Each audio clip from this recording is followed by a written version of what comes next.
Hello दोस्तों, आज हम कर रहे हैं कक्षा 10th में बाल गोविंद भगत क्षितिज भाग 2 का चैप्टर है 11 उसके प्रश्न उत्तर। अगर वीडियो अच्छा लगे तो प्लीज़ अंत तक बने रहिएगा।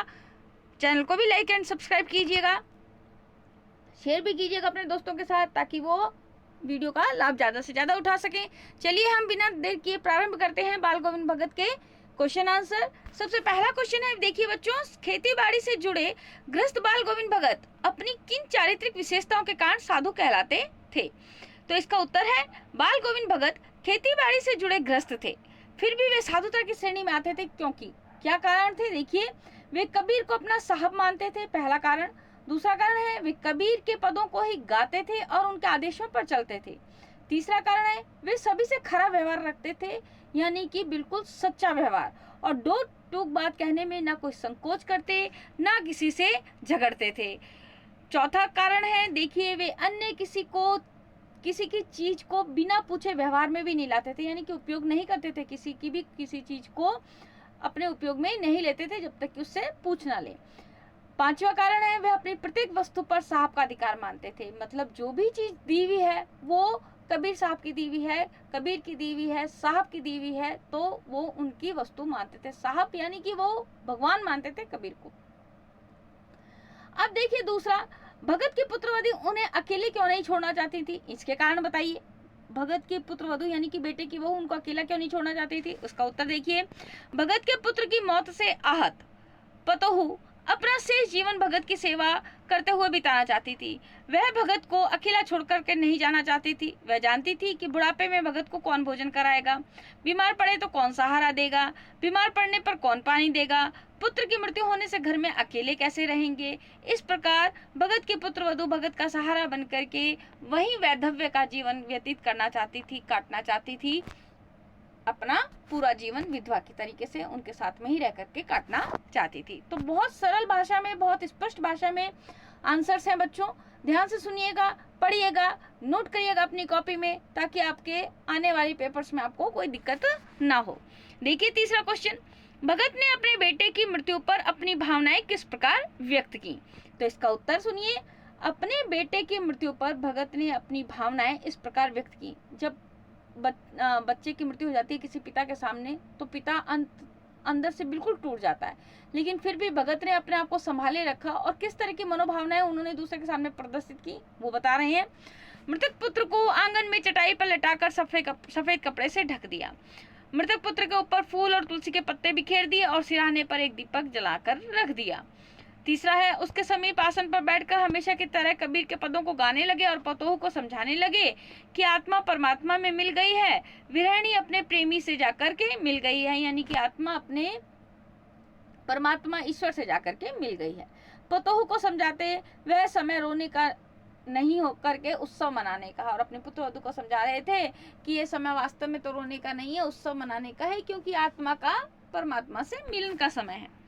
अब देखिए चौथा प्रश्न, भगत के व्यक्तित्व और उनकी वेशभूषा का अपने शब्दों में चित्र प्रस्तुत कीजिए।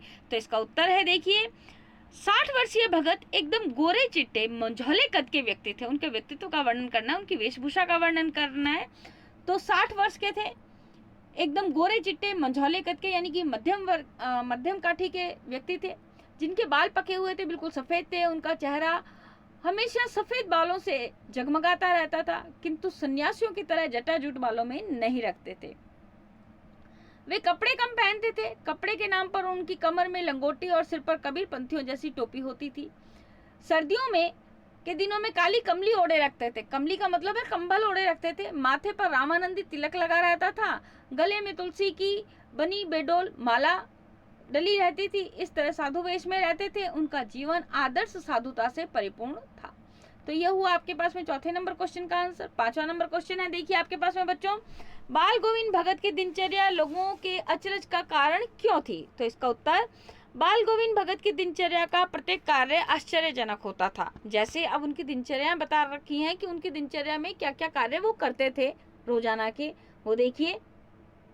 देखिए उनके जो दिनचर्या का पहला है, गृहस्थ जीवन में रहते हुए उन्होंने साधुता को कभी नहीं छोड़ा, यानी कि उन्होंने जब गृहस्थ जीवन में भी वो जी रहे थे तो उन्होंने साधुता को नहीं छोड़ा, यानी कि अच्छे कामों को नहीं छोड़ा। भूलकर भी दूसरे की वस्तु को बिना पूछे प्रयोग नहीं करते थे। तीसरा, भोर ही में यानी कि सुबह सुबह नित्य 2 मील दूर जाकर नदी स्नान करके लौटना हमेशा की तरह उनकी दिनचर्या में था। शरद ऋतु में नदी में नहाकर पोखर पर टेड़ लगाते देखकर लोगों को आश्चर्य होता था। चौथा, दांत किटकिटाते वाली ठंड में टेड़ लगाते। खंजरी बजाते समय उनके माथे से श्रम बिंदु चमक उठते थे। शरद ऋतु में भी जब वो खंजरी यानी कि बजाने का एक वो होता है जो साधु सन्यासी अपने पास में रखते हैं, वो उपकरण, वो उसको कहते हैं खंजरी, तो वो बजाते थे तब भी उनके जो माथे से पसीने की बूंदें टपक आती थी, क्योंकि वो उसके साथ साथ में कबीर के पद भी गाया करते थे। चौथा, पांचवा है, देखिए आपके पास में, उपवास रखकर पैदल ही 30 कोस गंगा स्नान पर जाते और रास्ते में बिना कुछ खाए घर लौटते थे। ये उनकी पांचवी दिनचर्या हो गई। छठी, मरणासन स्थिति में वही जवानी वाली आवाज, वही नियम, लोगों को अवाक किए बिना नहीं रहते थे। मतलब मरणासन यानी कि 60 से ऊपर भी जब वो पहुंच चुके थे तब भी उनकी जवानी वाली ही आवाज उनके थी। लोगों को इतना आश्चर्य होता था कि जब परिपक्व अवस्था आ जाती है, वृद्धावस्था आ जाती है, तब लोगों की आवाज लड़खड़ाने लगती है, लेकिन फिर भी वो उसी मधुर आवाज में कबीर के पदों को गाया करते थे और उनकी आवाज में उतना ही उत्साह उस समय भी विद्यमान था। देखिए छठा नंबर क्वेश्चन, पाठ के आधार पर बाल गोविंद भगत के मधुर गायन की विशेषताएं लिखिए। तो इसका उत्तर देखिए बच्चों, बाल गोविंद भगत के मधुर गायन की विशेषता यह थी कि कबीर के सीधे साधे पद उनके कंठ से निकलकर सजीव हो उठते, जिसे सुनकर लोग, बच्चे, औरतें इतने मंत्रमुग्ध हो जाते कि बच्चे झूम उठते थे। औरतों के होठ स्वाभाविक रूप से कंपकपाने लगते, उनके साथ में गाने के लिए ललायित होने लगते। उनके संगीत से ऐसा लगता था कि स्वर की एक तरंग स्वर की ओर जा रही है तो दूसरी तरंग कानों की ओर।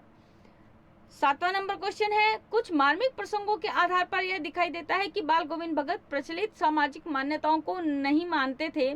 पाठ के आधार पर उन प्रसंगों का उल्लेख कीजिए। तो इसका उत्तर देखिए, बाल गोविंद भगत प्रचलित मान्यताओं पर विश्वास नहीं करते थे। ऐसे उदाहरण उन्होंने जीवन में अनेक बार प्रस्तुत किए हैं, जिनके आधार पर उनके प्रति इस धारणा को बल मिलता है। वे प्रसंग इस प्रकार से हैं, मृतक पुत्र की चिता में पुतोहू से आग दिलवाकर उस सामाजिक परंपरा को बड़े ही साहस से नकार दिया जो स्त्रियों को शमशान पर जाना निषेध मानती हैं।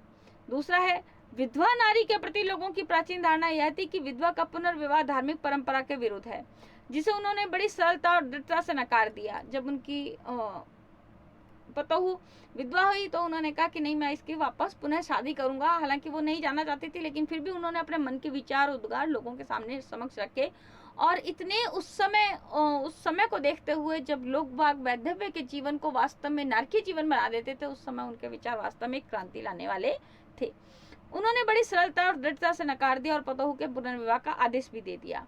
तीसरा है, वे साधुओं द्वारा भिक्षा मांगकर भोजन की परंपरा के भी विरोधी थे। वो ये परंपरा के भी विरोधी थे कि साधु लोग जो भिक्षा मांग करके खाएं, उसके भी वो विरोधी थे। अब 8 नंबर क्वेश्चन देखिए, धान की रोपाई के समय समूचे माहौल को भगत की स्वर लहरियां किस तरह चमत्कृत कर देती थी, उस माहौल का शब्द चित्र प्रस्तुत कीजिए। तो इसका उत्तर देखिए, धान की रोपाई के समय भगत के स्वरों की गूंज से आसपास के लोगों के हृदय कुछ इस तरह मचल उठते थे।